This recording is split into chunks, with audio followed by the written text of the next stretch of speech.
Dear friends, today we are going to discussing class 6th NCRT, page number 64. Zivan was looking at this year's calendar. He started wondering, why should we change the calendar every year? Can we not reuse a calendar? What do you think? जीवान सोचता है, वो देखता है कि हम her at the calendar year कि ही start wondering, वो सोचने लगता है कि हम हर बार हर ईयर हम हमारा कैलेंडर क्यों चेंज करते हैं। हम दोबारा वही कैलेंडर यूज क्यों नहीं कर सकते। तो आप देखिए, 1 जनवरी को जो है न्यू कैलेंडर ईयर आता है, न्यू कैलेंडर आता है 1 जनवरी को, है ना। और 31 दिसंबर तक होता है उसके अंदर, 1 जनवरी से 31 दिसंबर तक होते हैं। और 1 जनवरी को मान लो वेडनेसडे था, ठीक है। 1 जनवरी को क्या था? वेडनेसडे था, जिस दिन न्यू कैलेंडर आया था उस दिन क्या था? वेडनेसडे था। और 31 दिसंबर को मान लो फ्राइडे होगा, वेडनेसडे था तो 31 दिसंबर को क्या होगा? थर्सडे होगा, ठीक है। तो वो कहता है कि हर साल हम यही क्यों यूज करते हैं, हम हर साल ये यूज क्यों नहीं करते हैं।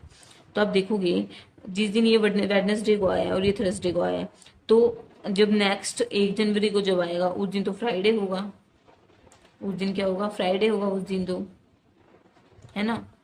आप देखोगे, आया तो था ये वेडनेसडे को जब 1 जनवरी को, जब तो ये आया था वेडनेसडे जिस दिन डेट थी, और अब आ रही है फ्राइडे। तो हर बार जो है, हर साल जो डेज हैं वो चेंज होते हैं। ये वेडनेसडे को 1 जनवरी आई थी और अब की बार आई थी 1 जनवरी फ्राइडे को, तो हर बार हर साल डेट चेंज होती है। तो ये होता है 7 बार होना चाहिए ना, ये वीक में तो 7 डेज होते हैं, और 7 डेज में ही ये चेंज होना चाहिए, मतलब कि 7 सेल में चेंज होना चाहिए।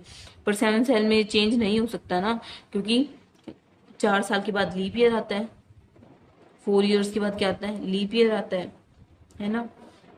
फिर उसके अंदर फरवरी में फिर वो महीना एक बढ़ जाता है, एक दिन क्या होता है फरवरी में, एक दिन इंक्रीज हो जाता है ना। तो उस वजह से फिर से वो डगमगा जाता है।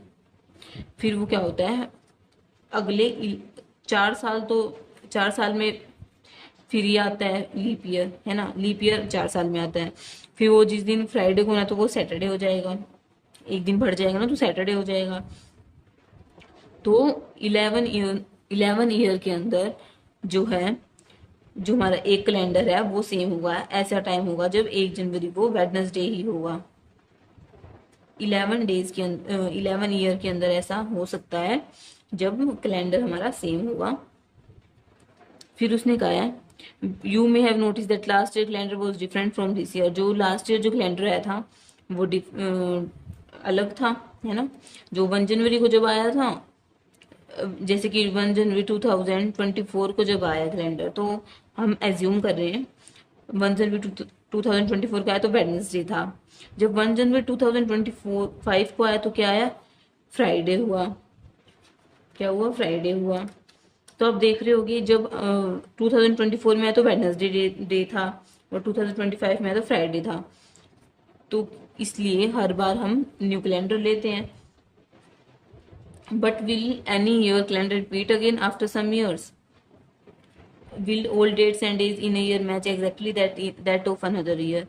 फिर ये कह रहा है कि जो आगे जब कभी रिपीट होगा कैलेंडर, जैसे कि मैं 11 ईयर में कह रही हूँ, 11 ईयर में कैलेंडर रिपीट होता है, जो डे है उसका जो रिपीट होता है, क्या उसके जो ओल्ड डेट्स और जो है वो ईयर मैच होंगे? हाँ, वो मैच होंगे। क्यों?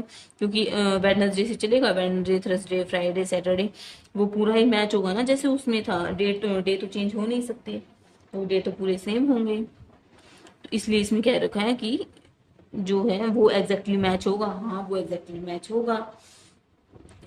इस क्वेश्चन में ये था कैलेंडर ईयर के बारे में। आपको क्लियर है? You can easily understand. Thanks for watching. Do like, share and subscribe to my channel.